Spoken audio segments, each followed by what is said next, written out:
Hey, also, let's talk about 3 reasons that your fear of failure is making you fail. So, the first one is what you get is what you focus on.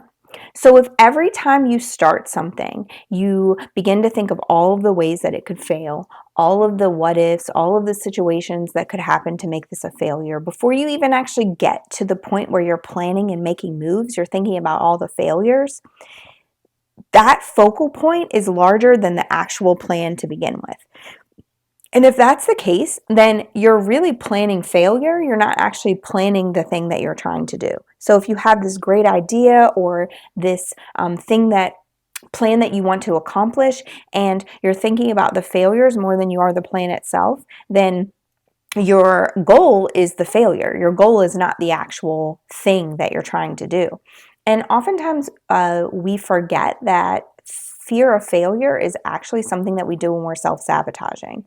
So if we have it in our heads that we're going to fail anyway, that our fear of failure is so great that we don't even want to start something, then what we're really doing is self-sabotaging, because we would rather sit in the known of failure because we're used to that than to breathe life into something that actually maybe wouldn't be a failure because we don't know what to do with that great success.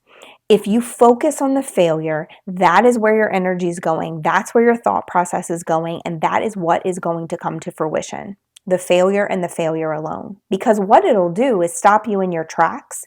Because when you're planning the process might have 7 parts, but you've planned 70 failures. And because you've planned 70 failures, you stop before you even get to the 3rd part of the process, because by that point you've already seen 30 failures. So we have to really get a handle on what part of this are we focusing on. I'm not saying don't plan for things to happen in the process. I'm not saying don't plan for the worst case scenarios or even just know what they are. But what I am saying is if you focus on those more than you do the actual plan, then you have no choice but to fail. The second one is you don't start or see things through because of the what ifs. So if you're consistently thinking about, but what if this happens? And what if that happens? Then you might start it if you actually get to the starting point. But once you do, you'll never see it through, or it'll never come to fruition because you can't get your follow through to rev up and go because you're so focused on, but what if this happens and what if this happens? And someone once told me that when you oh, what's the word? It just popped right out of my head. I hate when that happens.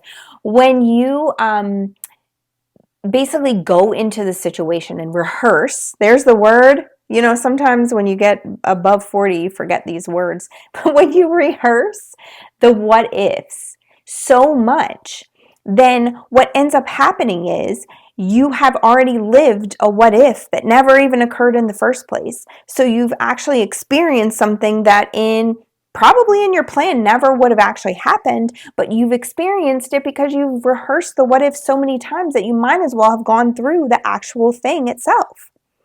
So if you find yourself in a space where you can't start something, or when you do start it, you can't see it all the way through to the end, part of that reason is because you're so heavily focused on, but what if this happens? Well, what if this happens?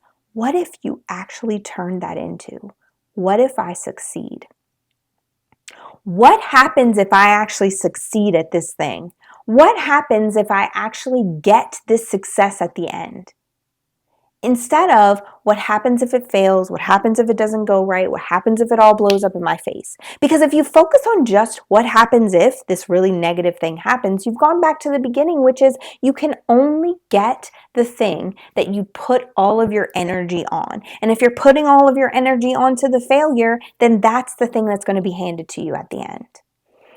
And the last thing is, one mishap stops the whole process. You know, that tenacity thing, that being able to go through an experience and say, you know what, this isn't going to break me. I'm going to keep going. It's like when you run a race, right? Sometimes when you run a race, your sock falls in your shoe, and you could stop and fix your sock. And sometimes people might do that. I'm not the type of person to do that. Normally, I would just run with the sock messed up in my shoe. Or if the workout is really hard and you just want to quit in the middle, if you don't develop resilience and tenacity, and say, I didn't lift as much weight as I thought I was going to this time, but I still finished the workout. And next time I do this workout, I'm going to lift the weight that I said I was going to lift. Or I didn't finish in the space that I would finish in this race, but I finished. And next time when I finish this race, I'm going to train a little bit differently so that I can finish in a higher place at the finish line.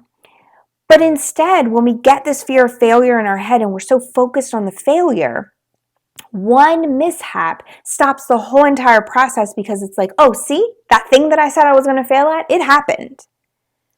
But did it actually happen, or did you just have a mishap?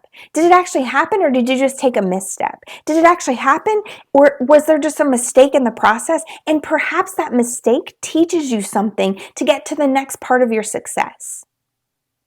So today I would encourage you, take the first step and plan the next step and plan the step after that, and continue to have faith in the you that you know that you are, the you that got that download into your brain, and stop focusing so much on your fear of failure, because I can tell you that the greatest lessons I've ever learned in life came from what other people would deem a failure. But to me, they were just a place to learn something new, so that when I get to the next phase of life, I have that lesson with me. I have that testimony with me. I have something to remember that I've come through all of the things that I thought were going to stop me before.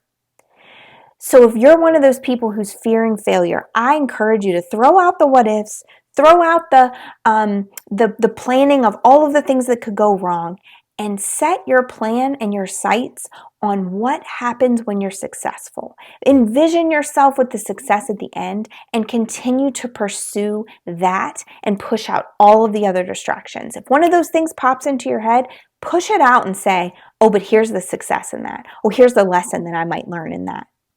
You consistently focus on what you're going to learn, what your testimony is going to say, and what your success is going to look like in the end. Those fears start to dwindle and drop off.